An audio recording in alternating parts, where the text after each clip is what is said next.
Hello.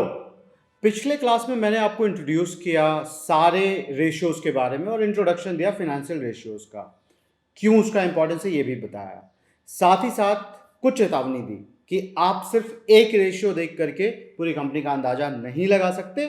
कुल मिला के ये कुछ ऐसा है जैसे बॉडी का फुल चेकअप कराना और आप एक हेल्दी कंपनी में ही इन्वेस्ट करना चाहोगे, और सिर्फ इस कारण से आपको रेशियो एनालिसिस करनी चाहिए। और आगे के 4 क्लासेस मैं इसी के ऊपर बनाने वाला हूं, जहां पे अलग अलग रेशियोज को ग्रुप में रखकर मैं आपको एक्सप्लेन करने वाला हूं। तो इस क्लास में हम लोग बात करेंगे लीवरेज रेशियो के बारे में, मगर इसके पहले कुछ बात करना चाहता हूं मैं आपसे। देखिए, एक टीचर का काम सिर्फ आपको कॉन्सेप्ट पढ़ा देना नहीं है, उसका काम आपको गलत सही का फर्क बताना भी है। इसीलिए मैंने लास्ट क्लास में आपको एक चेतावनी दी थी। तो इस क्लास में भी मैं आपको एक चेतावनी देना चाहूँगा कि जब हम रेशियो एनालिसिस पढ़ रहे हैं तो रेशियोज निकालने के लिए जो नंबर्स लाते हैं वो नंबर्स फिनेंशियल स्टेटमेंट से आते हैं।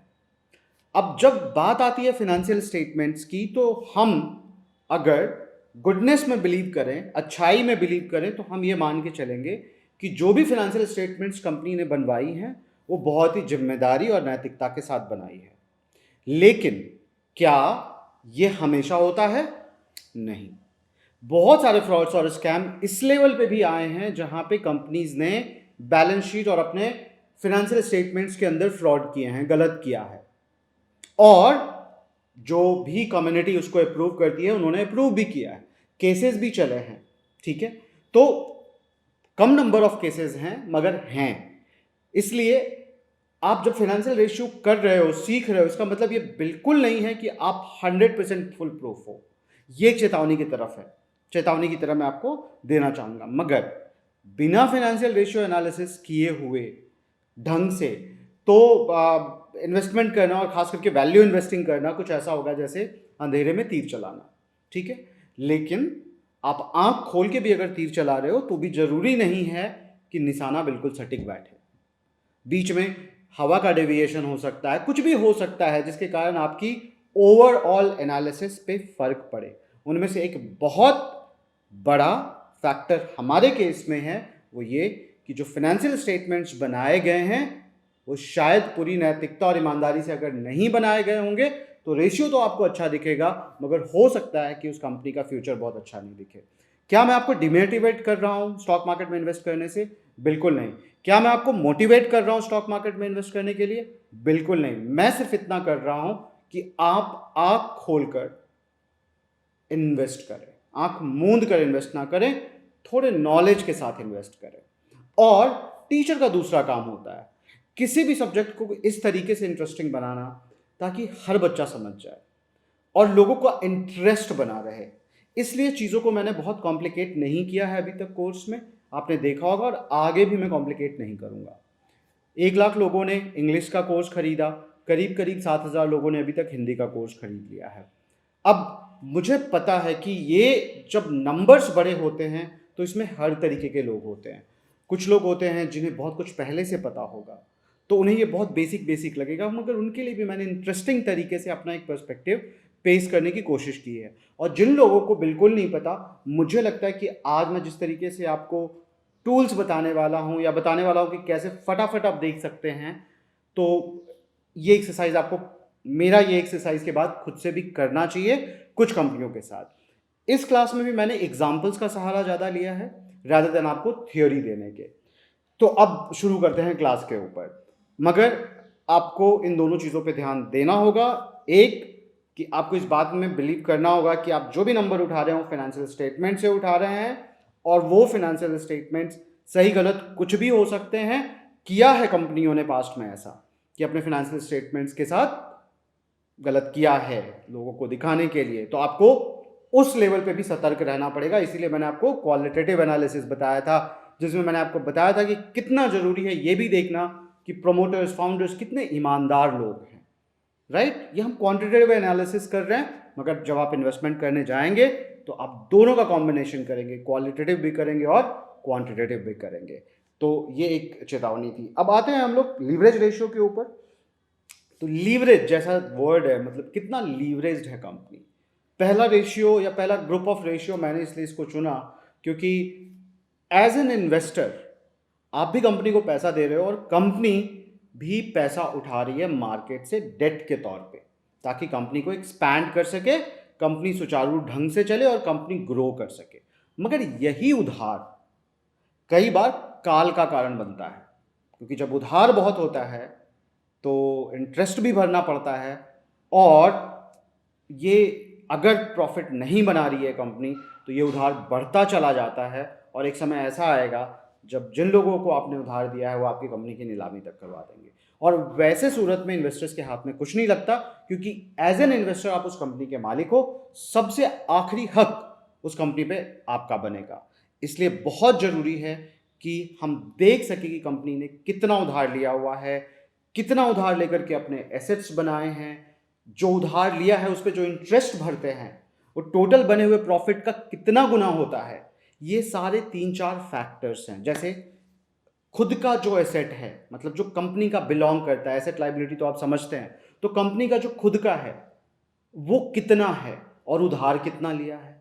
उधार अगर लिया है तो इंटरेस्ट भरेगा, कितना इंटरेस्ट भरता है, इंटरेस्ट कहाँ से भरेगा कंपनी, अगर कंपनी प्रॉफिट बनाएगा तो ही भरेगा।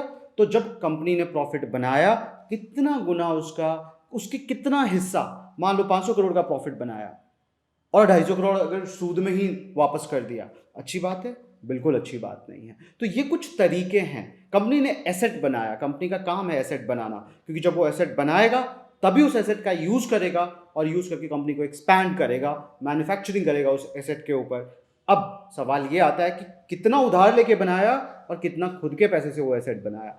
ये 4-5 चीजें हैं।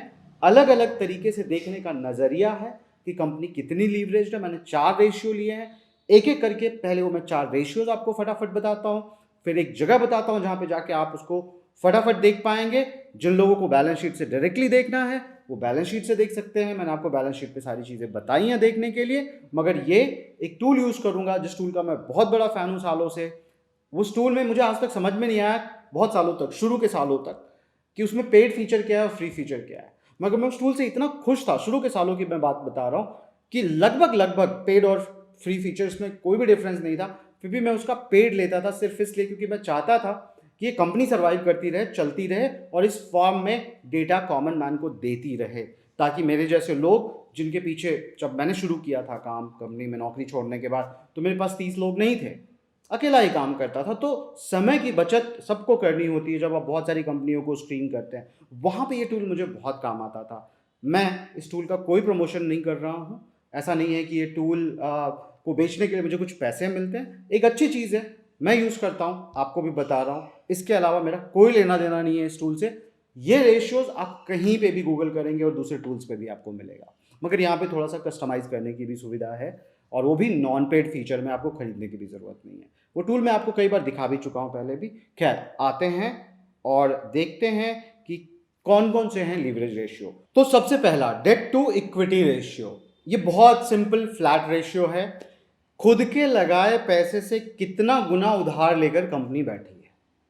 मतलब अगर ये नंबर बहुत बड़ा है, जैसे कि डेट बहुत ले रखा है, मान लो 1000 करोड़ का उधार लिया हुआ है और खुद 100 करोड़ लगाया है उस कंपनी के प्रोमोटर्स ने, शुरू के इन्वेस्टर्स ने, तो क्या आप उस कंपनी में घुसना चाहोगे जिस कंपनी ने बहुत ज़्यादा बिजनेस तो फैलाया है उधार लेकर? तो इसमें अगर नंबर बहुत हायर है तो अच्छी बात नहीं है, मगर फिर भी आपको चेक करना होगा कि उस स्पेसिफिक इंडस्ट्री के अंदर एक स्टैंडर्ड डेट टू इक्विटी क्या है। इंडस्ट्री के अंदर ओवरऑल जो परसेप्शन है वो ये कि अगर कंपनी का डेट इक्विटी रेशियो 1 से कम है तो अच्छी बात है, ऑप्टिमम है। मतलब कंपनी ने 800 करोड़ का लोन लिया है, खुद 1200 करोड़ लगा के बैठी है, अच्छी बात है ये। तो ये होता है डेट टू इक्विटी रेशियो। आपको आगे मैं एग्जाम्पल में उस टूल के ऊपर दिखाऊंगा अलग अलग सेक्टर्स और इंडस्ट्री में कि जो अच्छी कंपनियां हैं वो किस तरीके का डेट इक्विटी रेशियो मेंटेन करती हैं। ठीक है। दूसरा, डेट टू एसेट रेशियो।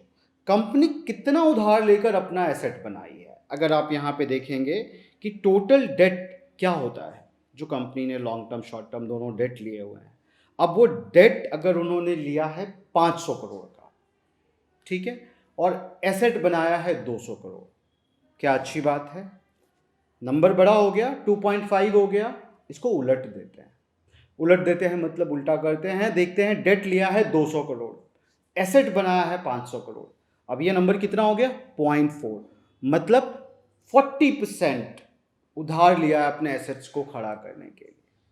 ठीक है, तो टोटल डेट इक्विटी रेशियो छोटा नंबर है, मतलब sorry debt to asset ratio मतलब छोटा नंबर अगर है तो कम उधार लिया है एसेट एक्सपैंड करने के लिए, और ये एक अच्छी बात है। लेकिन यही नंबर अगर बड़ा हो जाएगा तो गलत हो जाएगा। कंपैरेटिव एनालिसिस में उस कंपनी का हम देखेंगे रिलेटिव करके कि अपने सेक्टर के अंदर बाकी कंपनियों की अपेक्षा ये जो कंपनियां हैं, जिनकी हम 2-4 कंपनियां अभी पिकअप करेंगे, कैसा चल रहा है total debt to asset ratio. Sense कर रहा है ये? मुझे तो सेंस कर रहा है कि total date by total asset, मतलब डेट लिया है कंपनी ने, एसेट बनाया है, कम डेट लेकर के ज़्यादा एसेट बनाया है, ये अच्छी बात है। ये रेशियो छोटा होगा उसके चक्कर में। यस। तीसरा, EBIT bye interest paid. EBIT means earning before interest and tax. इसको बोलते हैं इंटरेस्ट रेट कवरेज रेशियो। मतलब कंपनी जब उधार लेगी तो इंटरेस्ट पे करना पड़ेगा, और वो इंटरेस्ट कहाँ से चुकाएगी? प्रॉफिट बनाएगी और चुकाएगी, या बचे हुए पैसे से चुकाएगी, या और लोन लेकर के किसी से शायद दूसरे का लोन चुकाएगी। इस तरीके की चीज़ें होंगी। तो यहाँ पे सबसे अच्छी बात क्या है कि कंपनी पैसा बनाए और उसमें से उधार चुकाए। तो कंपनी अगर 1000 करोड़ बना रही है और इंटरेस्ट 100 करोड़ पे कर रही है तो ठीक है, क्योंकि बहुत सारा पैसा शायद उन्होंने लिया होगा, प्रॉफिट अच्छा बना रही है, और उसका एक पोर्शन अगर डेट की तरफ जा रहा है तो मतलब वो 100 करोड़, अगर मान के चलें आप कि एक कंपनी है जो बनी है 500 करोड़ इक्विटी कैपिटल से और 500 करोड़ डेट कैपिटल से, इंटरेस्ट पे करती है 100 करोड़, और ये 50% डेट से फाइनेंसिंग है, तो कितनी अच्छी कंपनी हुई है। पैसे जो उन्होंने उठाए हैं उन पैसों से आप 500 करोड़ की, अगर पूरी कंपनी 1000 करोड़ की प्रॉफिट बनाती है मान लिया जाए, और उसमें से 100 करोड़ इंटरेस्ट के रूप में पे करती है, और कंपनी ने 5-5 हजार करोड़ के मान लो लोन लिए हैं और 5,000 करोड़ का इक्विटी कैपिटल लगाया है, तो आप क्या देख रहे हैं यहाँ पे? उधार लिए हुए पैसे से आधा प्रॉफिट बनाती है, मगर सिर्फ 10% यूज करती है इंटरेस्ट पे करने के लिए। तो ये एक अच्छा साइन होगा। कंफ्यूज होने की जरूरत नहीं है, मैं एक एग्जाम्पल दे रहा था आपको। कुल मिला के आप यही देखेंगे कि टोटल EBIT कितना है। EBIT मतलब अर्निंग कितनी है कंपनी की, प्रॉफिट कितनी है कंपनी की टैक्सेस देने से पहले, इंटरेस्ट पे करने से पहले, और उसमें से कितना पैसा वो दे रही है। इसमें हायर नंबर इज बेटर। क्यों? क्योंकि 1000 करोड़ का प्रॉफिट, 100 करोड़ का इंटरेस्ट रेट 10। लेकिन अगर 1000 करोड़ का प्रॉफिट और 900 करोड़ का डेट सर्विसिंग इंटरेस्ट रेट देना, मतलब नंबर बहुत बुरा हो जाएगा। तो ये नंबर जितना ज़्यादा अच्छा हो उतना अच्छा है। आखिरी में है फिनेंशियल लीवरेज रेशियो। कितना एसेट इक्विटी कैपिटल से लिया गया है। कंपनी का जो अपना पैसा है उसे हम इक्विटी कैपिटल बोलते हैं। क्या होता है इक्विटी कैपिटल? जो शुरू में प्रोमोटर्स ने डाला, फिर इन्वेस्टर्स आए उन्होंने डाला, इसके बाद कंपनी ने मुनाफा बनाया, सरप्लस पड़ा है ना, तो रिजर्व पड़ा है कंपनी के पास जो उन्होंने मुनाफे से बनाया। ये सारा का सारा एसेट है। कंपनी बनती है, फिर प्रॉफिट्स आती हैं, रिजर्व्स एसेट्स के बनते हैं, उन्हीं को इन्वेस्ट करके कंपनी आगे एसेट बनाती चली जाती है, और वो एक अच्छी चीज़ होती है। तो यहाँ पे अगर मान लिया जाए कि एसेट तो बहुत है कंपनी के पास, कितना मान लिया जाए 2000 करोड़, इक्विटी कैपिटल 200 करोड़ ही है, तो टोटल एसेट तो 2000 करोड़ हो गया, इक्विटी कैपिटल 200 करोड़ हो गया, 10 टाइम्स हो गया ना। अब ये एसेट कहाँ से बना? फिर इसका मतलब है कि एसेट कहीं ना कहीं बना है उधार लेकर के, इक्विटी कैपिटल से नहीं बना है। तो यहां पे अगर नंबर बड़ा हो जाता है तो वो बुरा है। यहां पे नंबर जितना छोटा होगा हम बोलेंगे कंपनी उतनी कम लीवरेज्ड है। जितनी कम लीवरेज्ड है मतलब कम उधार लिया हुआ है, देनदारी जिसको बोलते हैं कम है कंपनी के ऊपर। तो ये आखिरी में फाइनेंशियल लीवरेज रेशियो है, average total asset by average total equity. अब आते हैं हम लोग और देखते हैं कुछ कंपनियों के। तो सबसे पहले तो ये टूल के बारे में मैं आपको बता रहा था, ये था स्क्रीनर। अब ये मैंने लॉगिन किया हुआ है अपने आईडी से, तो आप यहाँ पे देख सकते हैं। आप भी लॉगिन कर सकते हैं और एडिट कॉलम कर सकते हैं। इसमें आपको जो जो ऐड करना है वो भी आप कर सकते हैं, और कोई चीज़ अगर आपके मन के मुताबिक नहीं है तो आप उसको बना भी सकते हैं। क्रिएट न्यू रेशियो है वो, ठीक है। कैसे करेंगे मैं आपको बताऊंगा, क्योंकि जब मैंने आज इस पर लॉगिन किया तो इसमें से एक रेशियो नहीं था और मैं उसे पढ़ाना चाहता था वो डेट टू एसेट। तो ये मैंने खुद बनाया और यहाँ पे सेव किया। तो हो सकता है जब आप लॉगिन करें तो आपको ये ना दिखे, तो आप वहाँ पे इसको ऐड कर पाएंगे। फिलहाल मैंने ऐड कर दिया है। कैसे इस स्क्रीनर को यूज़ करना है इसके ऊपर मैं एक रेफरेंस वीडियो भी बनाऊंगा और उसको डालूंगा, ताकि आप स्क्रीनर को अच्छे से यूज़ करना सीख जाएं। तो ये सेव कॉलम पे जाते हैं हम लोग। इसमें मैंने सिर्फ वही 4 रेशियोज रखे हैं जो मैंने आपको अभी बताया है। और सबसे पहले मैंने उठा लिया रिलायंस इंडस्ट्रीज, हमारी शायद सबसे बड़ी मार्केट कैपिटलाइजेशन की कंपनी है, और ये एक रीज़न है इसको उठाने का। देखते हैं इस कंपनी के बारे में। सबसे पहले डेट इक्विटी रेशियो 1 के नीचे है, मतलब अच्छी बात है। और अपने इंडस्ट्री में जो इनके पीयर्स हैं, जो इनके कॉम्पिटिटर हो सकते हैं, IOCL, BPCL, HPCL, MRPL और CPCL, इनकी डेट इक्विटी रेशियो ज़्यादा है रिलायंस से। मतलब इन लोगों ने ज़्यादा उधार ले रखा है अपने खुद के इक्विटी कैपिटल से। रिलायंस ने 40% ही अपने टोटल इक्विटी कैपिटल से उधार लिया हुआ है।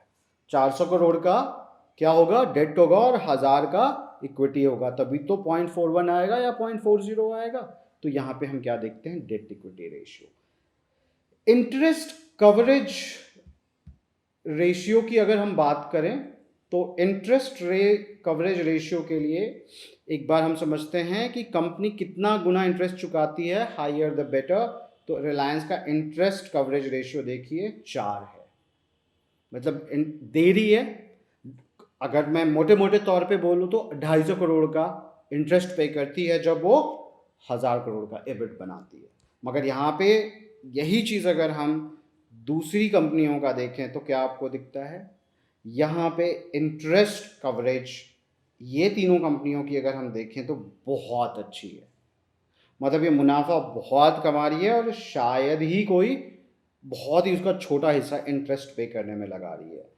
CPCL की अगर हम देखें तो लगभग लगभग उसी के जैसा है, ठीक है। लेकिन अगर MRPL का देखें तो अपने मुनाफे का बहुत बड़ा हिस्सा इंटरेस्ट पे करने में लगा दे रही है। तो इनफैक्ट अगर आप MRPL का देखें तो आपको 0.80 दिखता है। 0.80 कैसे होगा, 0.80 तभी होगा ना जब 800 करोड़ कमा रही है और 1000 करोड़ का इंटरेस्ट पे कर रही है, ठीक है। तो ये आपको मैं दिखाना चाहता था। तीसरा कॉलम है लीवरेज रेशियो। लीवरेज जो मैं यहाँ पे लिखा हूँ वो वहाँ पे इन लोगों ने जो नाम रखा है उसका, वो फिनेंशियल लीवरेज रेशियो को लीवरेज रखा हुआ है। तो यहाँ पे जितना ज़्यादा लीवरेज होगी कंपनी उतनी बुरी है। मतलब बहुत बड़ा जो एसेट है वो इक्विटी से नहीं बना है, और इसलिए हम बोल सकते हैं कि वो हाईली लीवरेज्ड है। तो लीवरेज रेशियो अगर हम देखेंगे तो यहाँ पे रिलायंस का 1.41 है। मतलब अगर ये नंबर बड़ा है तो अगर ये 5 गुना होता तो बहुत बुरा होता, लेकिन 1.41 है। 1.41 को अगर मैं बोलूँ सिंपल कॉमन टर्म में, मुझे अगर इसको ट्रांसलेट करना है तो मैं क्या बोलूँगा कि total asset by average total equity. मतलब 140 करोड़ की, या बोलूँ मैं 141 करोड़ की टोटल एसेट बनाई, और उसमें से 100 करोड़ खुद की इक्विटी से बनाई, तो ठीक है, इतना हाईली लीवरेज्ड भी नहीं है। लेकिन अगर मैं देखूं MRPL तो हाईली लीवरेज्ड है, ये 6.36 है। तो जितना ज़्यादा हाईली लीवरेज्ड रहेगी, मतलब अपने एसेट नहीं बनाई है कंपनी, अपने इक्विटी से उधार लेकर के बनाई है। इसीलिए देखिए आप यहाँ पे इंटरेस्ट ज़्यादा पे कर रही है कंपनी, ठीक है। आई एम श्योर आप लीवरेज रेशियो भी अब समझ गए होंगे कुछ एग्जांपल्स देख करके। अब आते हैं हम लोग, आखिरी रेशियो है डेट टू एसेट। टोटल कितना उधार लेकर कंपनी ने अपना एसेट बनाई है। छोटा नंबर मतलब कम उधार लिया है। क्या है? 0.20 है रिलायंस का। मतलब 200 करोड़ का, 210 करोड़ का शायद लोन ली है और 1000 करोड़ का एसेट बनाई है। बहुत अच्छी बात है। मतलब मैक्सिमम एसेट रिलायंस ने कहाँ से बनाया? जो सबसे अच्छा तरीका है। कौन सा?